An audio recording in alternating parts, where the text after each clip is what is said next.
Hi, good afternoon, everyone. This is Mark Cabrera offering you another course, another seminar that we're holding today. And the seminar is about how to grow your business, what it takes. So what it takes to grow your business. This is our subject today. And I will give you the 10 steps that I've learned over the years that I've been doing this. The reason why I'm able to talk to you about this today is because I've been doing business for 26 years in the real estate, and I've sold over 1,000 houses at this point and helped so many families own their home. But more importantly, being able to achieve your goals in the business is more important than anything else if you were to get into the business. It's about changing your lifestyle. So today we're going to be discussing 10 steps to grow your business.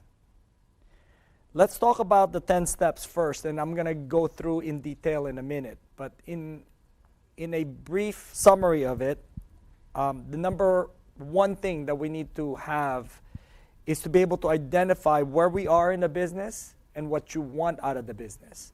So what type of business you're in right now will make a difference, because there's many types of business in real estate, and which I will tell you, having multiple revenue stream in this business is very helpful, because it allows you to grow one part of the business as other parts of the business may slow down depending on the economy, depending on a lot of factors around you. So you don't want to be dependent on what's around you more than what you can do.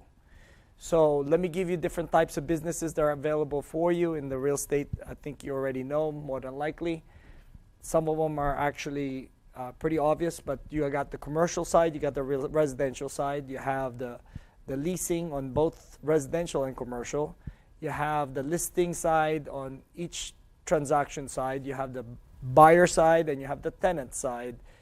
There's a lot of ways to actually make money in this business, but there's also the investment side where you help investors purchase property and turn around and sell the property. So to me, that's what I call a recyclable client, which means you can constantly work with the same client over and over and over and just make a lot of money doing it. So, and then you also have, so looking at it from identifying what kind of business you want makes a huge difference of understanding where you're trying to get to, because a lot of times we're only focused on real estate sales because we think that's where the most money is. Yeah, the most money can be made in the sales of real estate, especially if you went into commercial properties, because the commercial properties, if you're selling buildings that are $35, $50 million buildings, yes, you could actually make a lot of money doing that. But the biggest difference is what's available to you, what you have, the resources that you work with. So what you got to identify is where the business is around you and the closest one to you. So if it was me, I would be picking the low-hanging fruits first before I start picking the ones above it or higher ones. And the reason why you would do that is because it takes a lot less energy and it takes a lot less resources out of you to be able to make the most money or pick the most fruits you can possibly get.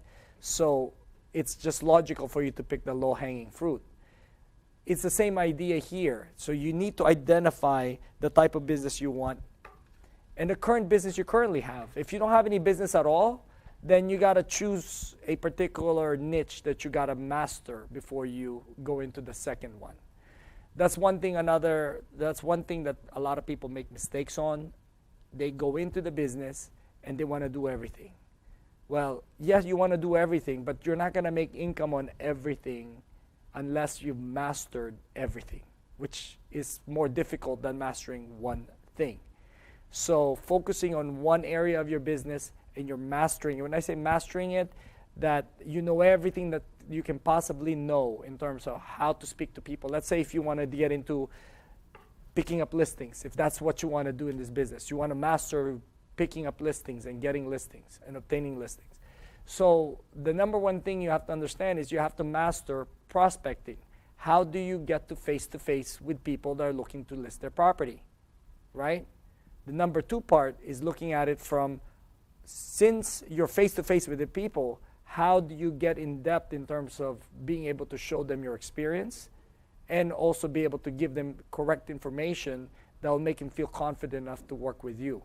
So mastering a particular niche in the business is very critical when you're first starting out. Whether you want to master the buying side of it or the listing side of it, if this is the area you want to get into, which 90% of you guys probably are, then you have the rental side, you have the property management side, you have the listing of the rental side. There's a lot of different areas, and that's why.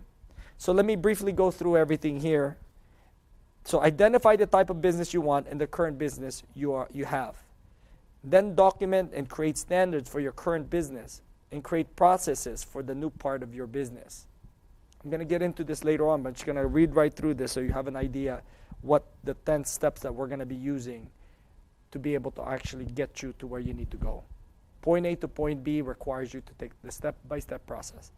Focus on the process and schedule daily activities around the building multiple processes.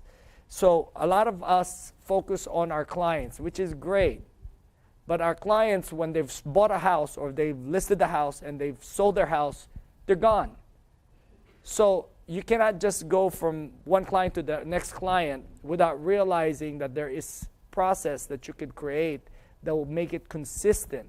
So just like making income, you can consistently make that same amount of income or more every single month. So you can make a career out of this.